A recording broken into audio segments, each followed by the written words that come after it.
Okay, so we're going to go ahead and move on and actually start practicing. So we're going to do our Lewis dot structures first, and then we'll take it to Vesper and do our 3D shape. With our Lewis dot structures, I'm going to go through about like 9-ish of them with you so you can see a bunch of examples in the process. We're going to start with some pretty basic ones that just involve these diatomic compounds, meaning it's the same atom, there's just two of them bound together, okay? So in terms of starting here, let's look at a couple that are pretty basic to start, then we'll build towards compounds that are made of different elements, okay? So we're going to look at F2O2 and N2 because they're interesting in terms of their valence electron counts, and they are all different from each other, okay? So the first thing you're going to do is you're going to consult your periodic table, think about what we've been doing so far with the total number of valence electrons for each of these things, okay? It's a good idea to get yourself a total count of electrons so you can check too, so I'm going to do that with you so you can see that. It's a little bit easier when it's just two elements that are the same, but like when you get down here and this PCl6 has a -1 charge, we want to think about that as a total electron count, okay? So we go to fluorine on the periodic table. Fluorine's a halogen. We know that the halogens have 7 valence electrons, right, as we count across. So our total electron count that we need to show in this process is going to be 8. There is going to be, oh, I can't write, here we go. I'm going to write it as E negatives for total electrons. We're going to have 7 plus 7, which means we're going to have 14 total that we're going to see at the end of doing this structure, okay? Now, we're going to start by drawing out those Lewis dot structures for the individual atoms, right? So we have 2 Fs. So you're literally going to start by writing 2 Fs, F and F, okay?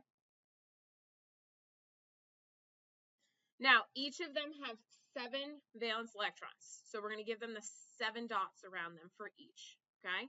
So 1, 2, 3, 4, 5, 6, 7. 1, 2, 3, 4, 5, 6, 7, okay? Now, when we look at that, we have 7 around each of them. So 2, 4, 6, 7, 2, 4, 6, 7. You can see that these two in the middle are available to make a bond because they do not have a full octet there. That's where we're going to show with a line that bonds between them, where those 2 electrons are going to get shared between. This F's going to bring this electron, this one's going to bring this one, and they're going to share them together. So they both essentially get to a total of 8.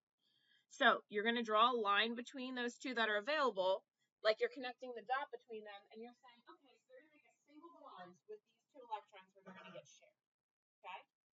Now, this count of 14 is helpful because when you think you're done, you can double check and make sure you have 14 electrons present in your structure, okay?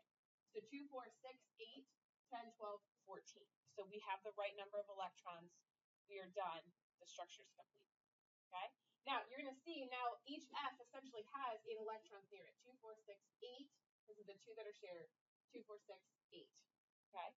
So they're going to come together, forming that compound with 2 of them because it provides both of them the opportunity to get to that octet of 8 by sharing those 2 electrons, okay? Nod your head if you remember doing this at all. I don't know if you did this in school. No? Some yes, some no? Okay. All right. It's fine if you didn't. It's helpful to have. All right. So let's do the next one. We've got oxygen. So let's get your total electron count because, again, at the end, that's helpful just to check and make sure your structure is done. So if we look at our periodic table, we are looking at, okay, so how many, okay, great, hold on, my thing is reloading here, but if you go to the periodic table, how many valence electrons does oxygen have? Okay, so 6 plus 6 means that we're going to take to a total of 12 that you need to see at the end of your structure, okay? So I recommend, again, writing that down because it's just going to be helpful for you to consult to make sure that you're good. Okay. So we want a total of 12 when it's all said and done. What we're going to do is we're going to write our 2 O's. That's our next step. So O, give yourself some room between them. O, give each of them the 6 valence electrons that we know that they have. So we've got 2, 4, 5, 6, 2, 4, 5, 6.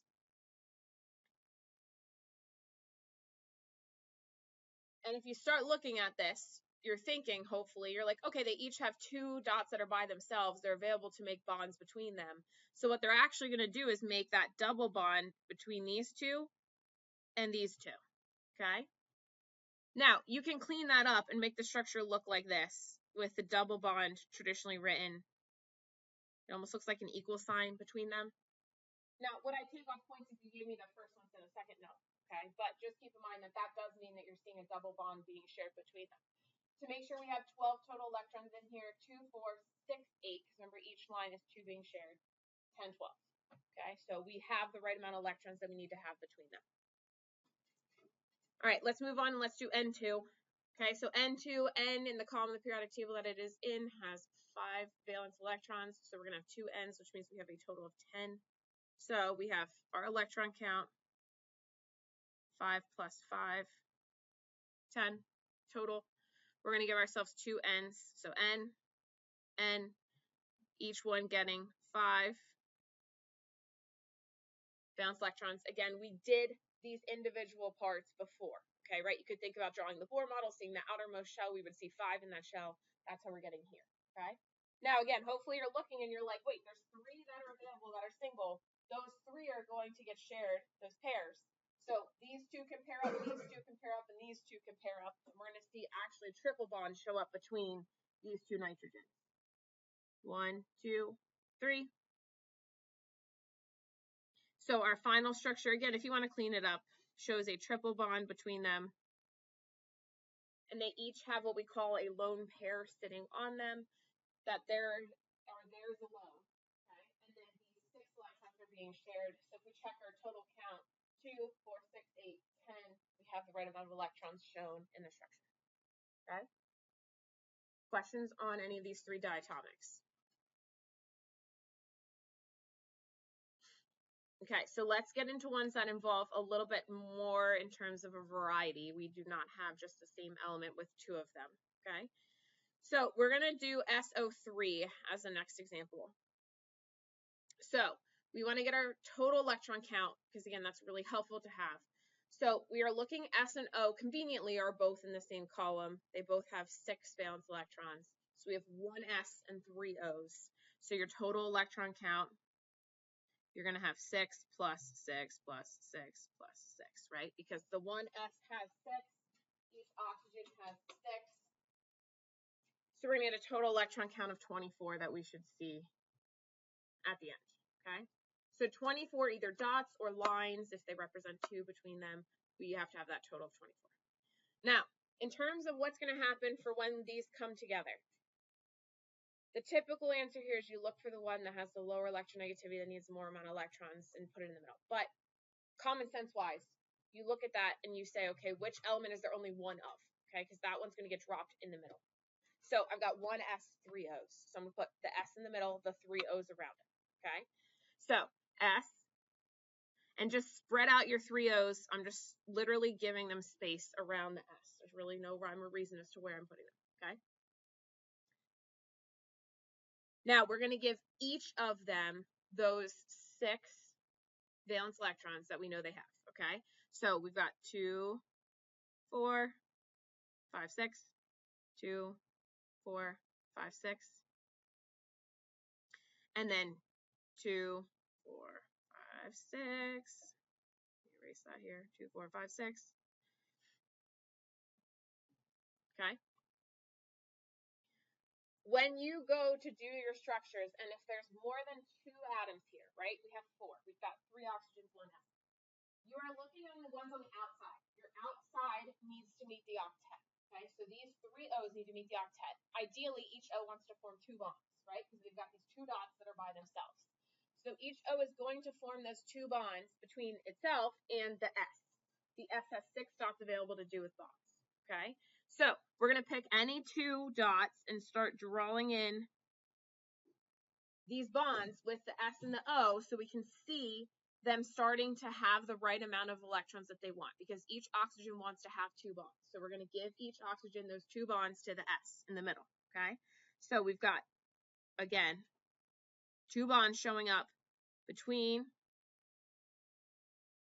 the oxygen and the S, okay? Now I'm going to clean up this structure a little bit, but what you're going to see is every single dot on the S is being used to form a bond with oxygen, because we need to satisfy the things on the outside with the right amount of bonds that they want to have, okay? So each oxygen now is sitting here with 8 electrons, which is ideal. Now, the S has way more than 8 in the middle now, right? It's got 2, 4, 6, 8, 10, 12. That's okay. So that note back up here, just want to scroll up here for a second if you write that down. The central can have an expanded octet, so expand past the 8, okay?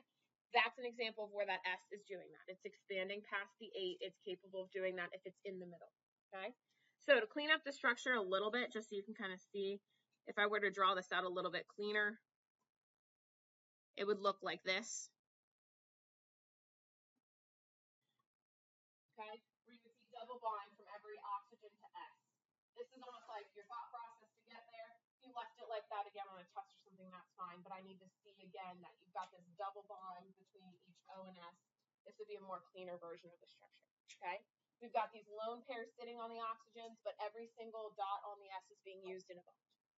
Now, to do your quick check to make sure we have 24, 2, 4, 6, 8, 10, 12, 14, 16, 18, 20, 22, 24. So we have the right amount that we should have. So having that count helps just confirm your work, make sure you're good to go. Okay. Let's look at CO2. So CO2, we're going to get our total count to start. Carbon's column has 4 valence electrons. Each oxygen has 6. So we're going to have 6 plus 6 plus 4 takes us to 16 electrons. Now we have to decide what's going in the middle. Again, common sense, it's whatever there's only one of is going in the middle. The other ones are going around it. So we've got a C and 2 O's. So I'm putting the one C by itself in the middle, spreading the 2 oxygens out around it. Okay? Doesn't really matter where you put them, top and bottom, whatever. I'm just spreading them out. Okay? You want to give them the right number of valence electrons that they have, right? So we know that carbon has 4.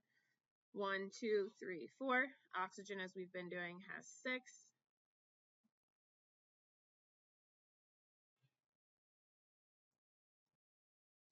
So what's going to happen in the structure? What are we going to form here?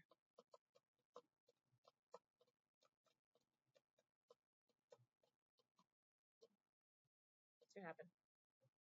Good, double bonds, right? So we're going to see these 2 available on the oxygen forming a double bond with carbon. So we've got these 2 are going to come together, these 2 can come together, and we can put these together and these together. We should see double bond from each oxygen to carbon, okay? So if we do that, and again, if I clean it up here, it looks like this. Okay? Total count should be 16, 2, 4, 6, 8, 10, 12, 14, 16. That's our final structure. Okay? Good. All right, let's get some halogens.